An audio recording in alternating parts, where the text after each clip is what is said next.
Buenas noches. En esta nueva pantalla tenemos etapa de salida y realimentación. Tenemos dos transistores, una configuración tomada a la carga de emisor y por colector, un transistor T2 en emisor común, transistor T1 sub NP, T2 NPN, cada uno con una ganancia individual de 20, trabajando sobre dos transistores que conforman la etapa de salida, ¿sí? T3 y T4, T3 NPN y T4 PNP, que funcionan en clase B práctico o clase AB. Esto es un esquema muy básico, total absolutamente simplificado, a los efectos de ir comprendiendo lo que luego va a ser todo un amplificador de audio.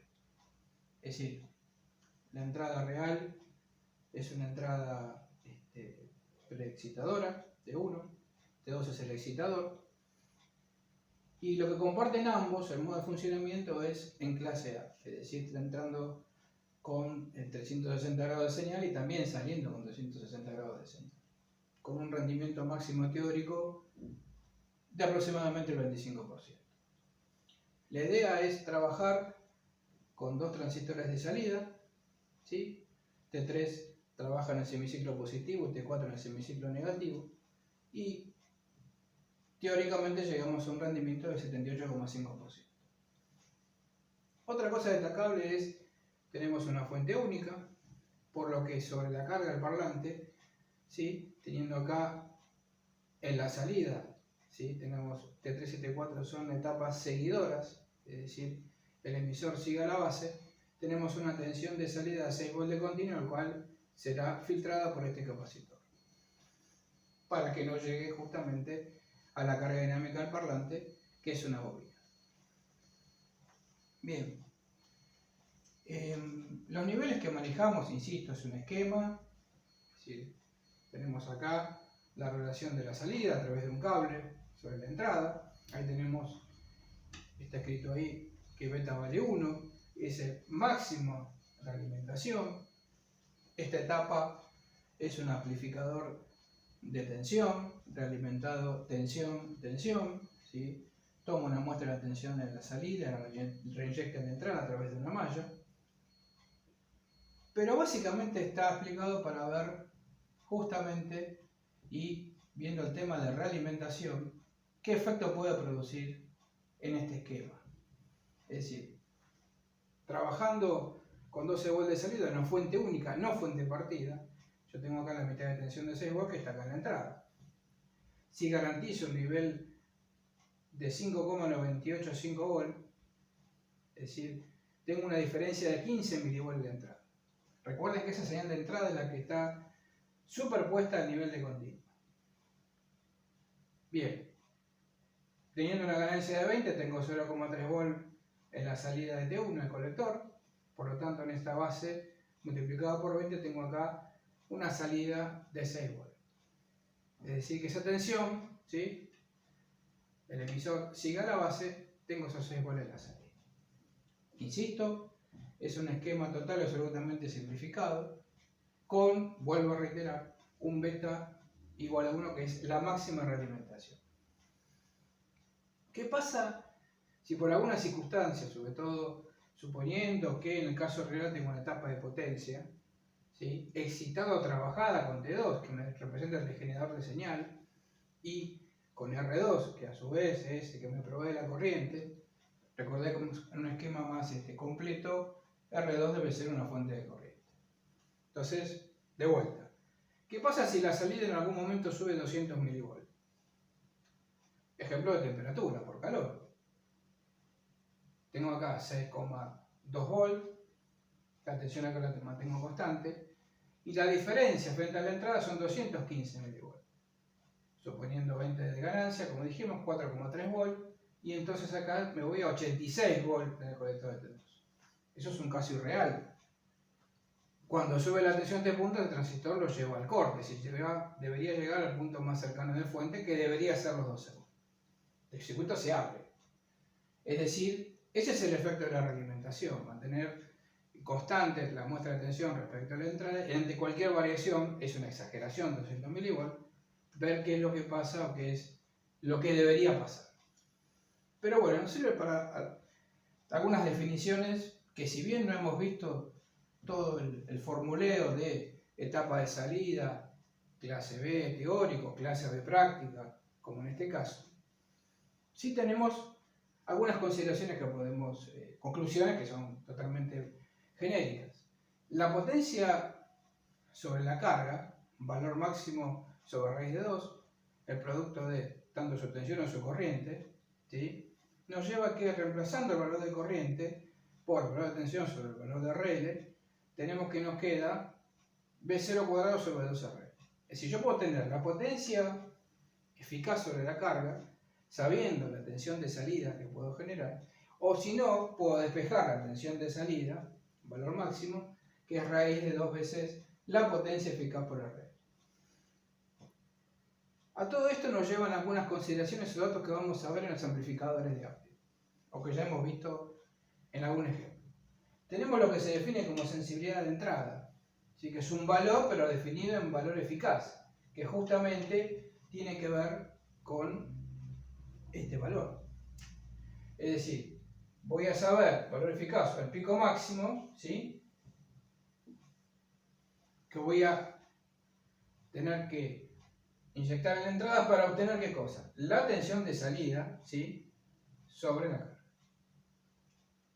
Por supuesto que el beta no va a ser 1, seguramente será menor, debería realimentar menos. Ya dijimos, T2 es el excitador, funciona en clase A, y T1 es el preexcitador. Utilizando, sabiendo del beta, en este caso vale 1, pero de la malla de realimentación real que voy a tener, en base, o sabiendo que es la ganancia de tensión ideal, esa ganancia por el valor de entrada me da justamente el valor de la tensión de salida que debe complementar.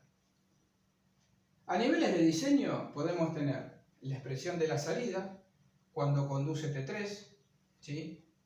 Para que eso pase, deberá, digamos, para que conduzca T3, deberá saturar, deberá tener un nivel de saturación de ese transistor.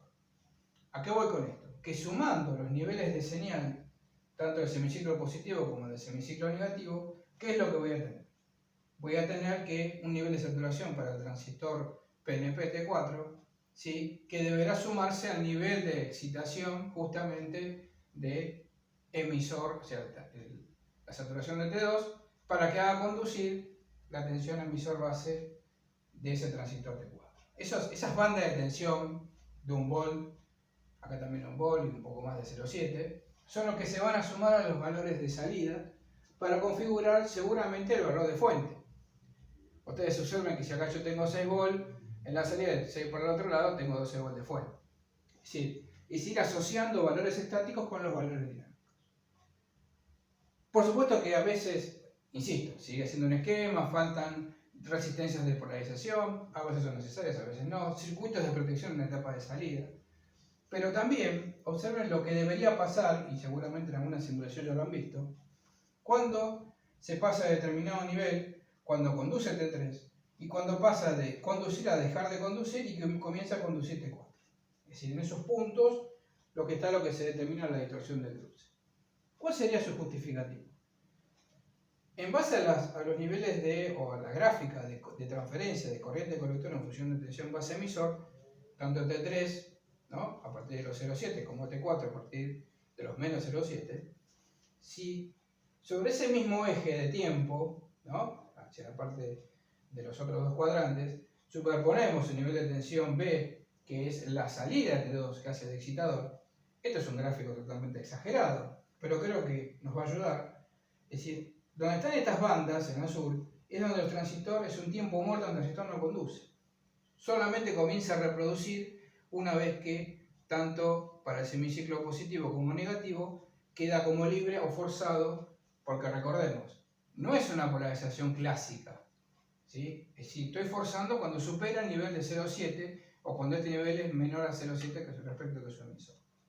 Es decir, para anular esto, por eso de ahí clase B práctico, debería admitir, ¿sí?, que para llegar a estos semiciclos reales de amplificación máxima, debo admitir que tengo que mantener una corriente, vamos a verlo en otra gráfica, no en este caso, es decir, yo tenga que subir acá, linealizar estas dos curvas, y tendré que admitir acá en el nivel de corriente un nivel de corriente de polarización. ¿Quién lo va a manejar? Juntamente los niveles, ¿sí?, que hay entre ambas bases. Por eso se ha hablado de los circuitos multiplicadores de tensión con transistores o con diodos, que lo que me van a hacer es prepolarizar ambas bases para achicar esta banda y poder aprovechar todo el semiciclo que me produce el excitador para tener la mejor reproducción de ambos semiciclos. ¿Se entiende? Sí, lo veremos, o ya lo han visto en forma práctica, pero después se verá en forma teórica. Bueno, esto era lo que queríamos simbolizar, relacionar, es decir, realimentación, en este caso a través de este beta igual a 1, máxima realimentación, perdón, por tercera vez lo vuelvo a repetir, y la característica del excitador, ¿no? ¿Sí? O del preexcitador, perdón, T1, que tengo una entrada, o sea, una vinculación de la salida hacia la entrada a través de emisor y de colector también trabajando sobre T2. Bueno, espero que les haya servido y les aclaren algunas dudas y no hayan oscurecido el panorama. Gracias y buenas noches.